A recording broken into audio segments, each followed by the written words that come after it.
Hey everyone and welcome to the channel. My name is Ash and today I'm doing a quick review for KartRider Drift on Xbox.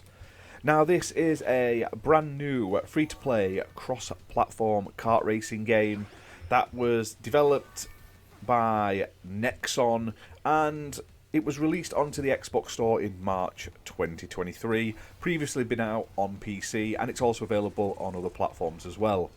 Now, in this game, you can play with up to 8 players across a variety of different online race types in solo, duo, teams of 4, across a variety of different races. So, from just standard racing to sort of item racing, which is basically using like rockets and stuff similar to Mario Kart and stuff like that, across a variety of different environments. Now, this game is free to play, and there are obviously some paid features in it. Now, one thing you can get from this game is all of the sort of racing is absolutely free. There's also a sort of season pass mode, which is basically where you get XP and you sort of level up through a variety of different levels. You can play that for free, however you only will get the free tier. Now there is an item shop in the game and you can use in-game currency which you get for finishing races and winning and stuff like that on costumes, new characters, emotes, karts, but there is also a sort of premium real-world currency like K-coin shop which uses like actual cash to buy limited time skins, costumes, karts, and also pay for the premium tier of the sort of season pass. Now, if you're an Xbox player, you can go onto your Xbox Game Pass rewards, and there's currently a sort of downloadable pack you can get, which gives you a load of coins, enough to get a new car or a new costume.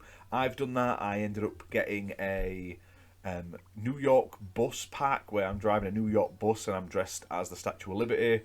I've also been playing the season pass and I've had enough to get like an Indiana Jones costume for one of the characters. And I have spent a little bit of money on the game. I did purchase the premium tier for the season pass. It was like £4 and it instantly gave me some items and also unlocked all the extra tiers. And one other thing it does do is you get daily quests, so you get sort of missions to do every day. These missions obviously are what get you the points to level up your season pass, but if you pay for it you also get like a premium mission pass as well, which they don't run out after a day. They're just there permanently and you just sort of rack them up and they give you a lot more XP. So you don't need to pay to do that. You don't need to pay to complete the battle pass, but the bonuses and the benefits of getting on the battle pass, like the season pass premium tier, were enough to warrant me paying that £4.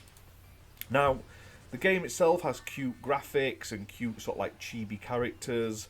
As you can see on the screen at the moment, there's sort of like anime-esque characters. There's also all sorts of different ones. They've recently just launched a sort of collaboration with Maple Story, which is a sort of Japanese MMO from what I remember.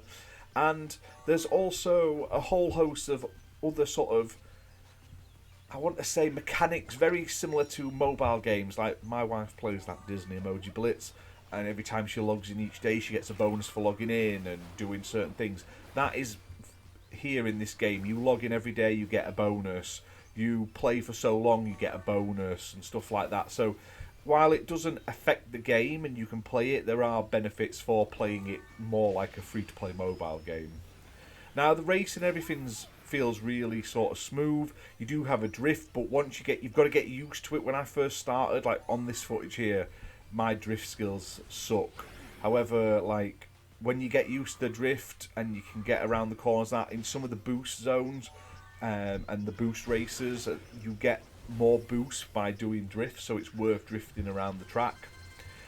You also get a weapon. Some of these weapons aren't particularly great, and there aren't a huge amount of them. One thing I do like is the pickups, like instead of the item boxes, they are all themed to each of the levels. So when you're in the pandery sort of forest, you get like acorns. When you're in other levels, they look different in them. Like when it's the pyramids levels, it's like a little pyramid that you pick up. Funny things like that. Now, there's loads of different tracks. There's loads of different modes, including time trials and stuff like that. And the achievements are, while time-consuming, very easy to amass.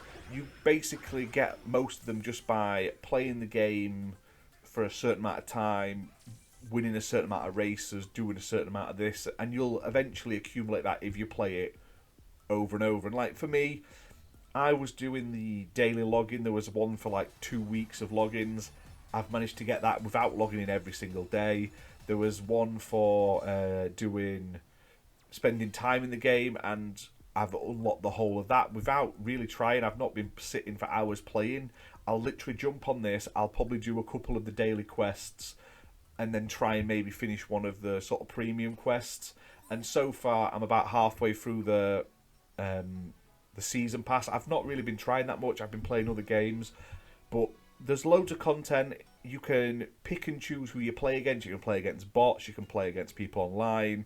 You can literally set it to your heart's content. You can add your friends in socials across all platforms, which is nice. There's lots of customization. You've got emotes, character costumes, character sort of celebrations. You can change your car's license plate, the sort of exhaust fumes on it, all sorts of different things. And there's a lot of free stuff you can unlock. There's like a mode to get your like driving license, which gets you like rewards as well, which isn't as easy, but it's worth doing to get all the extra items. And yeah, it's a fun little racing game. Will it have a lot of longevity to it? It all depends on how much they support it and how many people are playing it. But right now, I'm having a lot of fun in it. You can literally have the same amount of fun for free. Obviously, I've spent, what, £4, and I've ended up getting multiple costumes and all sorts from it. So I can't complain. Loving it at the moment for free. It's not perfect. It's nowhere near as good as Mario Kart 8. But for a kart racing game that I can play every now and again, I'm more than happy with it. But anyway, guys, that's that for this video. I hope you've enjoyed it. If you have, hit that like button, hit subscribe, and we'll see you soon for more content. Bye for now.